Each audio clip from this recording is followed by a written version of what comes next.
Jay here for Stretford, Paddock. This is it. This is the big one. Manchester United against Crystal Palace in the Premier League. Previewing the game with me. It's not Joe Smith. It's Mr. Ronaldo Brown. How are we doing, Ronnie? I'm doing okay. Okay as you can be. With United having a little bit of a slump at the minute, because do you know what? I feel like you know more than most. My mood's massively affected when we don't win on weekends. Do you know what I mean? I feel for you, younger. Do you know what I mean, lads? Because it does get to you. You know, I'm miserable at the best of times. And do you know what I mean? So when it comes, you're not really as miserable as some people think. I've seen a couple of comments saying Ronnie's so miserable. He's not. He's a funny guy, but it does get to you. And I think with you, it can carry on. And this is why I don't like one game a week. One game a week is worse for me. Ronnie's finally coming out of it on Friday. Then we have another game on the Sunday or on Saturday, and it's over again. I mean, Everton was woeful. It was terrible. I can't even find one minor plus point in that performance. It was just dross. We need to bounce back, don't we, Ronnie? We need to do something against Crystal Palace. Ideally, you want to win, but you need to at least put in a performance after what we've just witnessed. Yeah, for sure. And because it's an interesting one, because we only lost one game in 6. It depends on how you have your glass, really, half empty or half full. But at the same time, you can angle it and be like, we've 3 games in the Premier League winless now, innit? Yeah. So it just feels like I was getting a little bit more optimistic after the unbeaten run and the win streak. I thought the Forest game was a little bit of a step backwards, but I thought it's still an away game at the City ground, tough ground, new manager. Yeah. Let's go make it right against Spurs. And then we kind of dropped the ball in that game too, and I was like, was it a flash in the pan, the 3-game win streak, and was it a bit of a purple patch? And is the Liverpool Anfield win aging badly? Do you know what I mean? But it's like, this feels like the Etihad last season. Do you remember when we beat City at Etihad? And everyone was like, hang on a minute, this is City's worst run ever, or worst run since the money came in. And now people are looking at Liverpool and what they've been doing, not just before we played them, but since we played them. We're going, what's that win at Anfield? Listen, I'm never going to moan or complain or dismiss a win at Anfield. I'm just saying, can't dismiss it. Yeah, it's still amazing and it's still hilarious. But Liverpool are obviously terrible. So we do need to start picking up points. We do need to not keep the momentum going, because I think that's already been sort of stopped, but we need to get some momentum going again. And we'll get to Crystal Palace in a minute, but we know this is going to be a very tricky game. Just on this sort of glass half full or half empty on it, how important do you think this game is in terms of sort of shaping that narrative? Because like you just said there, if you don't win or if you lose, people will be like, it's 4 without a win, or it's back-to-back losses or whatever. If you get a win, then people will say it's 1 loss in 7. It feels like this is a sort of game where the narrative really shifts. Yeah, exactly. But to be fair, I don't know. I've always been one of them where as a big club, I know people said you got to kind of lessen your expectations a bit. I don't usually view draws as much better in reality. He says it's only it is 1 point still, but I feel like draws I see them as points dropped, especially against teams where I feel like we should win. Well, that's a good bit of point. Yeah. There. Sorry, go on. I don't want to interrupt you. I was going to just say about the context of a draw. Yeah. Like a last minute equaliser against a top side when you've, struggled might be considered a point gained. But that Spurs game is a weird one for me, because 85 minutes, we're 1-0 up. And I remember sitting there thinking, if we don't win this now, I'll be fuming. But then 93 minutes, we're 2-1 down with 10 men. It changes. Yeah, context definitely matters. So that's why sometimes you got to step away from the game and kind of look back at it. But the Palace game is important, because even post-Palace, you're looking at the run of games that United have. They're all winnable matches. And all matches that you quote-unquote view as, like, not playing against fodder, because I don't think fodder really exists in the Premier League now. I think every game can be tough. It just depends on how you turn up, especially. I feel like you can't have an off day in the Premier League now. But it was a run of games viewed as an opportunity for United to kind of gain some momentum, because everyone was kind of hanging their hat on the fact that the early games that we played and that we had the toughest strength of schedule to start against a lot of the top 4 or 5 from last season, and we came through it with a decent points tally. And I was kind of still apprehensive, because you know that United are capable of doing that, but still going on a 5-6 game streak against mid-table teams, dropping points every other game, because then it kind of evens itself out to the mean. But I think the Palace game is going to be important, because it'll be a scalp to take as well, because it's Selhurst Park. They've been playing so well. They were 5 games unbeaten in all competitions until they lost against Strasbourg. which obviously they'll be a bit of a wounded animal. They've had to travel in Europe on Thursday. We've got an advantage there, which we haven't really made use of. I think Sunday is a game where we probably won't be favourites, but I think a Palace team, wounded, lost, had to travel, started their full team, short turnaround to the United match. I think we should be aiming to get a result, and it's from, if you look at the form of both sides, it looks like it could be a bit shaky. Yeah, I completely agree with all that. One area that's been sort of discussed quite a lot, we've discussed it quite a lot, is midfield. He likes his two in midfield, doesn't he? And I think we'll get into our predicted 11s in a minute. Where do you stand on the midfield, Ronnie? Because it's a weird one, because Casemiro, I think, has played well this season. But the issue is he doesn't tend to finish games. He tends to sort of get subbed on the sort of 60-minute, 65-minute mark pretty much almost every game. I think the game against Forest was the only one in the Premier League, at least, he's finished. Well, say in the Premier League, we only played one game in the Cup. And also, the Chelsea game was a bit of an outlier because that was a red card rather than him getting subbed because of fatigue or whatever. But there's obviously an issue there, isn't there, where you need him, but you ain't getting 90 minutes out of him. And it does feel like there's a drop-off when he's subbed, and also it doesn't feel like we know what our next sort of options are. Yeah, he doesn't have it in his legs, and he does offer a lot of value, because I always talk about the most important places on a football field are both boxes.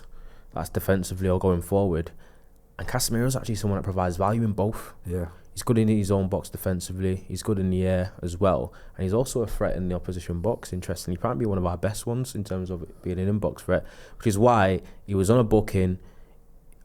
It's against 10 men. He was toiling, a little bit tired. You don't want to risk Casemiro having a lazy challenge and getting sent off. But I also thought it was a big miss taking him off in that situation where we were crossing the ball in so much. Yeah. Because we didn't really have anyone that's kind of an aerial threat naturally, even though Xerxes got himself on the end of a good header.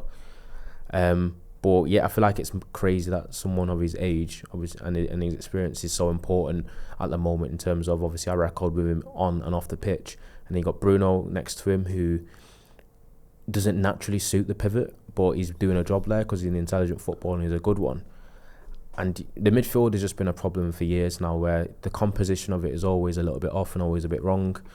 Mainu, who's a young star coming through, doesn't really fit into the manager's system or plans, and then it kind of heightens the little bit of scrutiny of the little cameos that he does get, where people seem to love and be so enamoured with Amorim so much that they're almost like they end up kind of wanting to over-justify decisions he makes that might come across unpopular. You know, people are kind of defending Mainu, saying, he should play, he's an academy graduate, blah, blah, blah.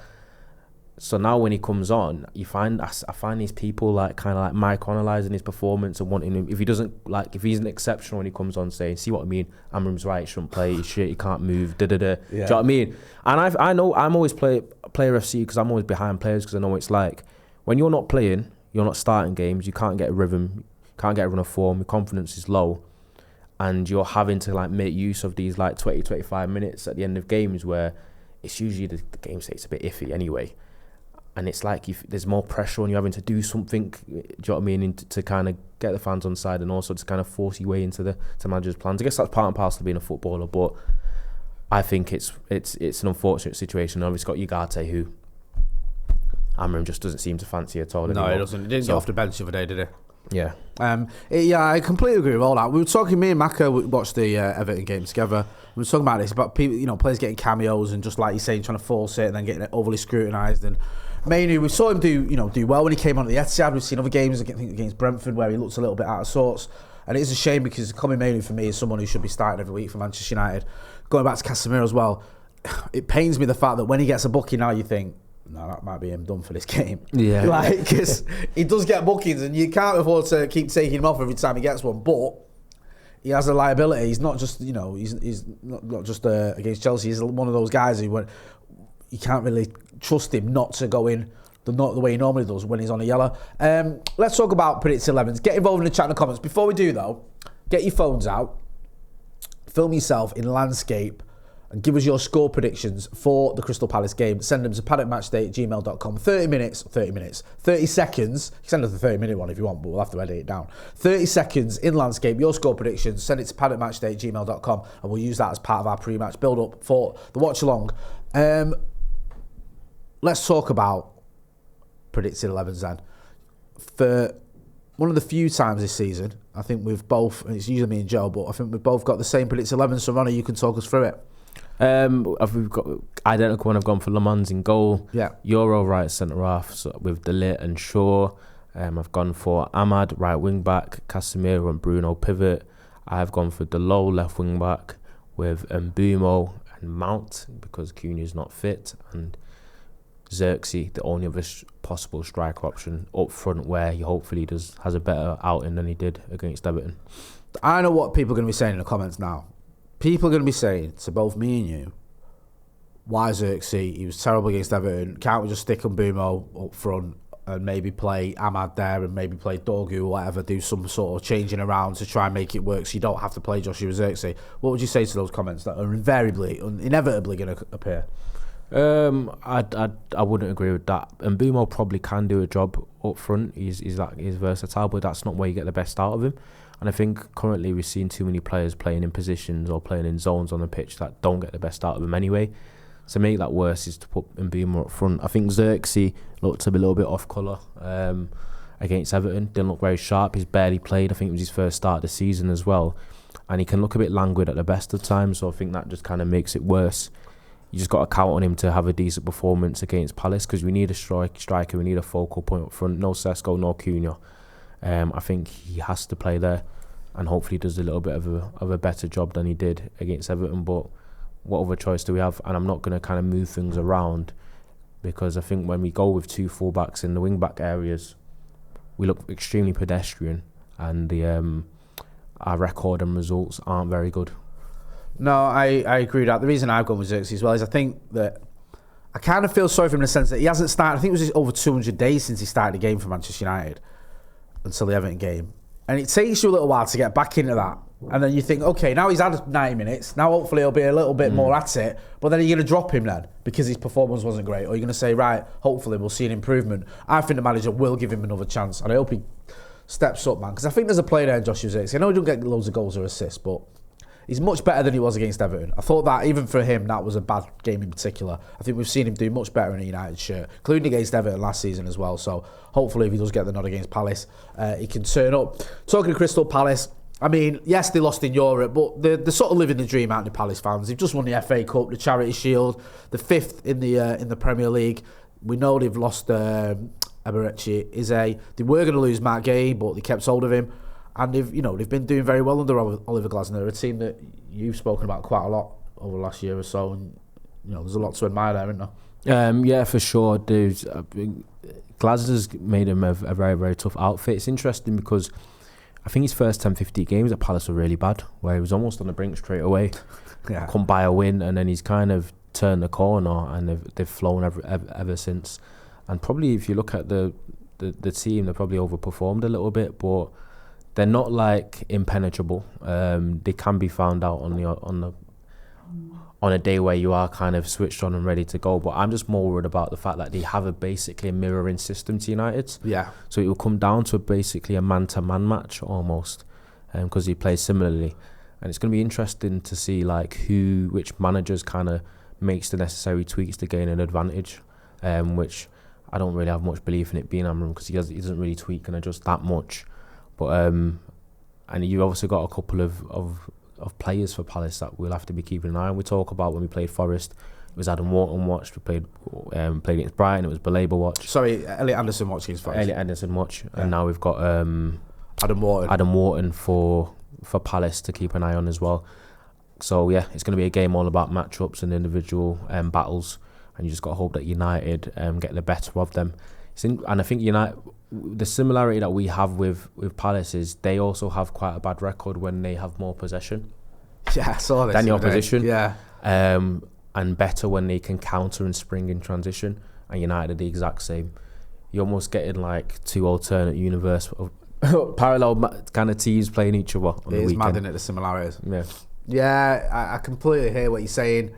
I never enjoy playing against Crystal Palace. It's always a team that worries me. It's been like that for a little while. We've not had a win at Sellers Park for about 5 years as well. So that's a tricky ground to go to. And they've got a lot of players, I think, who you look at and you go, he's a good player, him. You know my thoughts on Ismail Assar. I think he's a very good player. Mateta's got a decent record against us. It's the kid that's just came in from the other week. I was watching him, is it Pino? Remy Pino from Villarreal. Yeah, he's looked decent. So there's players there you look at, you go, these are decent footballers, man. These are good players, and they've got a manager who knows what he's doing as well. And seeing Dean Henderson as well, he'd love to get another clean sheet against, another win against us. He hates United, doesn't he? Get involved in the chat in the comments. Let us know what you think about mine and Ronnie's teams, about anything we've discussed here. Give us your score predictions as well. Don't forget to send them to paddockmatchday@gmail.com. But before we do, we get into that. What's your score prediction? I'm going for a 2-2 draw. Actually, an Archbishop Desmond 2-2. I think 1-1 draw. Actually, 1-1. Yes. Do you know what, Ronnie? I don't like doing this.